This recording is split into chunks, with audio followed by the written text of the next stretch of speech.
આજરોજ સાવલી નગર ખાતે સાવલી નગરનો નાગ એટલે જૂના બસ સ્ટેન્ડનો મુખ્ય રસ્તો જે સાવલીના નગરજનોની તેમજ સાવલી બેસર તાલુકાના તમામ નાગરિકોની જે ઈચ્છા હતી એ અનુસાર નગરપાલિકાને ગુજરાતની આ ભારતીય જનતા પાર્ટીની સરકારમાં 1,08,00,000ની ગ્રાન્ટમાં આ મુખ્ય રસ્તાનું આજે જે કામ થયું જેનું લોકાર્પણ હતું.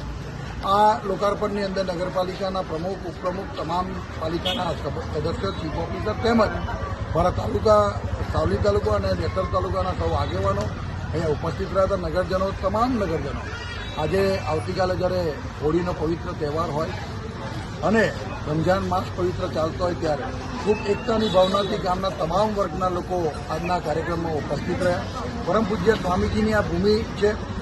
પૂજ્ય સ્વામીજીને હું પ્રાર્થના કરું છું કે મારા સાવલી નગરનો, સાવલી તાલુકાનો અને બેસર તાલુકાનો વિકાસ આવો ને આવો હરણફાળ થતો રહે અને ગુજરાતની ભારતીય જનતા પાર્ટીની સરકાર જે રીતે મારા સાવલી વિધાનસભા ક્ષેત્રનો વિકાસ કરી રહી છે એ રીતે હજુ પણ આના કરતાં પણ જે પણ કામો હજુ જે નાના નાના પડતર છે એ પણ પૂરા કરવાની ક્ષમતા ભગવાન અમને આપે અને સરકારને પણ ફરી એક વખત મારા તમામ નાગરિકો વતી હું ખૂબ ખૂબ આભાર માનું છું. નગરજનોને પણ ખૂબ ખૂબ અભિનંદન આપું.